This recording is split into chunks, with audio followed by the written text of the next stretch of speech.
Who built the wall? What mechanisms or magic might they have used to achieve such a feat?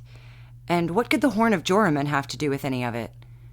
This is Mira Reads, back with part 3 of the series, The Fae of Ice and Fire. You don't need to have watched parts 1 and 2 for this video to make sense, but they do provide some context. There are links in the description below. The wall is one of the first key elements we are introduced to in the prologue of Game of Thrones. It is, at various times, presented as awe-inspiring, mysterious, and bone-chilling. Many of Jon Snow's chapters are spent with the wall as a backdrop. Even when he ventures north and travels with Mance Rayder, the wall is still constantly on his mind. Melisandre describes it as one of the hinges of the world. So how is it built? The World of Ice and Fire explains, "Whether the legends are true or not, it is plain that the first men and the children of the forest, and even the giants, if we take the word of the singers, feared something enough that it drove them to begin raising the wall. It may be that its earliest foundations were of stone, the maesters differ in this, but now all that can be seen for a distance of 100 leagues is ice. Nearby lakes provided the material, which the first men cut into huge blocks and hauled upon sledges to the wall, and worked into place one by one." Most characters agree that the wall couldn't have been built by human hands alone. According to legend, Brandon the Builder created the wall with the assistance of the children of the forest and the giants. Evidence of magic use is apparent from more recent accounts. Queen Alysanne's dragon Silverwing is either unable or unwilling to fly over the wall. Melisandre says that her powers are heightened due to its proximity, but the most striking example is the Black Gate, a weirwood tree under the Night Fort that functions as a secret passage for the Night's Watch to pass beneath the wall. Just as Silverwing could not fly above the wall, Cold Hands, the reanimated corpse and associate of Bloodraven, could not pass beneath the wall despite having previously been a member of the Night's Watch. In the last video, I hypothesized that the crypts of Winterfell may have originated as burial mounds, which explains why the earth wasn't leveled before the castle was built. Similarly, I believe that the foundation of the wall is actually a series of burial mounds connected to the roots of the weirwood trees. The architecture of both Winterfell and the wall are attributed to Bran the Builder. Both are thought to possess a level of inherent magic, and we know that the greatest feats of magic in the books are accomplished through great sacrifice and death. We also know that giants' bones have been found inside similar burial mounds. There is considerable evidence of burials among the giants, as recorded in Maester Kennit's Passages of the Dead, a study of the barrow fields and graves and tombs of the North in his time of service at Winterfell during the long reign of Cregan Stark. This idea has carried through to the time of the main story. In Reek 3, A Dance with Dragons, we read, "As he climbed a wide flight of wooden steps to the hall, Reek's legs began to shake. He had to stop to steady them, staring up at the grassy slopes of the Great Barrow. Some claimed it was the grave of the first king who had led the first men to Westeros.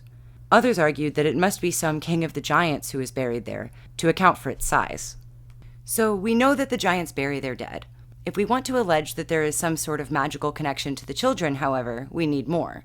Fortunately, we have just that. In A Dance with Dragons, Jon Snow takes several men beyond the wall to swear their Night's Watch vows in the Weirwood Grove. Upon arrival, they encounter several wildlings and a giant, all of whom appear to be praying, indicating that the giants worship the trees much in the way the first men do. And perhaps more telling, we are told this about Bloodraven's cave. "The floor of the passage was littered with the bones of birds and beasts, but there were other bones as well, big ones that must have come from giants, and small ones that could have been from children. On either side of them, in niches carved from the stone, skulls looked down on them. Bran saw a bear skull and a wolf skull, 6 human skulls, and near as many giants. All the rest were small, queerly formed, children of the forest. The roots had grown in and around and through them, every one. A few had ravens perched atop them, watching them pass with bright black eyes. Down below in the darkness, Bran heard the sound of rushing water. An underground river." It's a long quote, but it reveals quite a bit. It shows a connection between the giants and the children that had previously only been hinted at. At the end of the passage, we are told of the underground river. This isn't the first time we are told about underground water sources. In fact, the first time we hear about them is in the description of Winterfell in Game of Thrones. The castle itself is built on a series of hot springs. We also see underground springs in A Storm of Swords, when Jon and Ygritte explore the caverns on their way south to the Wall. It is at this point that Ygritte tells Jon of Gendel's children, doomed to live underground after taking a wrong turn. We also get this from the world of Ice and Fire. It brings to mind a transcription of a wildling song in Maester Herrick's History of the Kings Beyond the Wall, regarding the brothers Gendel and Gorn. They were called upon to mediate a dispute between a clan of children and a family of giants over the possession of a cavern. Gendel and Gorn, it is said, ultimately resolved the matter through trickery, making both sides disavow any desire for the cavern, after the brothers discovered it was part of a greater chain of caverns that eventually passed beneath the wall. Here again, we see giants and children together, this time in dispute over a cave system that presumably has water running through it. We've seen a common theme of caverns, bones, and underground water sources. And what is ice but solid water? Dear viewer, I believe that the wall was constructed as part of the pact between the children and the first men described in a previous video. Using a combination of water and death magic, the children hauled an underground river up through the burial mounds of the giants, creating a wall of ice, stone, and death. The final piece of evidence that I believe ties everything together is the Horn of Joramun. Multiple characters believe that the horn can be used to bring down the wall, but whenever the horn is mentioned, another line is repeated. Quote, "And Joramun blew the horn of winter and woke giants from the earth." Giants.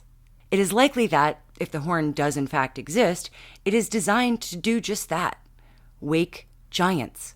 And to anyone who knew or believed that the wall was built on a series of giant graves, it would be obvious that blowing such a horn would break the wall from its foundations. But we'll just have to wait and see. The Fae of Ice and Fire series is far from over.